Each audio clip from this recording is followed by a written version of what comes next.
Welcome to Anees food corner. இன்னைக்கு நான் ஒரு ஹெல்த்தியான ட்ரிங்க் பத்தி தான் சொல்ல போறேன். இந்த விதைக்கு பேர் வந்து சாலியா விதைன்னு சொல்லுவாங்க, ஹாலிம் சீட்ஸ். இது வந்து நாட்டு மருந்து கடைகள்ல கிடைக்கும். இதுல இல்லாத ஹெல்த் பெனிஃபிட்ஸே இல்ல. அயன் கண்டென்ட் அதிகமா இருக்கிற சீட்ஸ் வந்து இதுதான். இது வாரத்துக்கு ஒரு முறை ஒரு ஸ்பூன் அளவுக்கு நம்ம இதை எடுத்துட்டு வந்தாலுமே வந்து ஹீமோகுளோபின் லெவல் வந்து இன்க்ரீஸ் ஆகும். அது மட்டும் இல்லாம பெண் குழந்தைங்களுக்கு ரொம்பவே நல்லது. பீரியட் சம்பந்தப்பட்ட எல்லா பிரச்சனைகளையுமே சரி பண்ணுது. தாய்மார்களுக்கு பால் சுரக்கிறதுக்கு இது ரொம்பவே யூஸா இருக்கு. அது மட்டும் இல்லாம யூரினரி இன்ஃபெக்ஷன், அதுக்கப்புறம் வந்து டயபெட்டிக் லெவலை நல்லா ரெகுலேட் பண்ணுது. ஹார்ட் ஹெல்த்துக்கு ரொம்பவே யூஸா இருக்கு. அயன் கண்டென்ட், ஃபைபர் கண்டென்ட் அதிக அளவுல இருக்கிறதுனால இது செரிமான சம்பந்தப்பட்ட பிரச்சனையும் சரி பண்ணுது. இந்த அளவுக்கு ஹெல்த்தியான ஒரு சீட்ஸ் வந்து நம்ம ஈஸியா ஒரு ஸ்வீட் மாதிரி பாயசம் செஞ்சு கொடுத்தோம்னா பசங்கள்ல இருந்து பெரியவங்க வரைக்கும் ரொம்பவே விரும்பி சாப்பிடுவாங்க. இது கசப்போ எதுவுமே இருக்காது. நீங்க நைட்டே வந்து ஒரு ஸ்பூன் அளவுக்கு நல்லா இது மாதிரி வாஷ் பண்ணிட்டு ஒரு பாத்திரத்துல போட்டு தண்ணி ஊத்தி ஊற வச்சிருங்க. மினிமம் வந்து ஒரு 8 hours வந்து ஊறணும். நல்லா ஊறுச்சுன்னா இந்த மாதிரி நல்ல ஜெல்லி கன்சிஸ்டன்சி வரும். பாருங்க, இந்த அளவுக்கு நல்லா ஊறி வந்திருக்கு பாருங்க. இந்த அளவுக்கு ஊற வைக்கணும். இதோட விலையும் வந்து ரொம்ப ரொம்ப கம்மி. ஒரு சின்ன பேக்கெட் வாங்கினாலே 1 monthக்கு வரும்.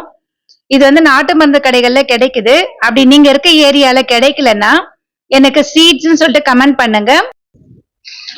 உங்களுக்கு நாங்க கொரியர் அனுப்பி வைக்கிறோம். இப்ப இந்த பாயசம் எப்படி செய்யறதுன்னு பார்க்கலாம் வாங்க. Welcome to Anees food corner.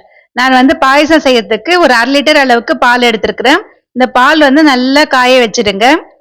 பாருங்க, பால் நல்லா காஞ்சி வந்துருச்சு. இப்ப நம்ம ஊற வச்ச இந்த சாலியா விதையை இதுல சேர்த்துக்கலாம். இப்ப சேர்த்துட்டு இது வந்து ஒரு 10 நிமிஷம் இந்த பால்ல நல்லா வேகணும். நல்லா லோ ஃப்ளேம்ல வச்சுட்டு நல்லா கலந்து கொடுங்க.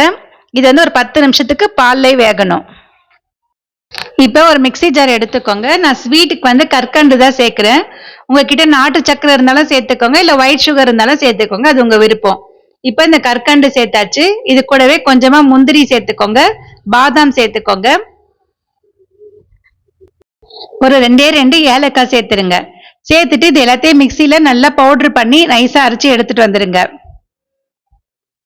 இப்ப பாருங்க, பால்ல இந்த விதை நல்லா வெந்து வந்துருச்சு. இப்ப நம்ம இதுல அரைச்சு வச்ச இந்த பவுடர் இதுவை சேர்த்துடலாம். சேர்த்துட்டு எல்லாத்தையும் நல்லா கலந்து கொடுத்துருங்க. உங்களுக்கு வேணும்னா முந்திரி, பாதாம், பிஸ்தா இதெல்லாம் குட்டி குட்டியா சாப் பண்ணி கூட நம்ம இதுல சேர்த்துக்கலாம். உங்க பசங்களுக்கு எப்படி பிடிக்குமோ அந்த மாதிரி நீங்க இந்த சாலியா விதைய வாரத்துக்கு ஒரு முறையாவது பசங்களுக்கு கலந்து கொடுங்க.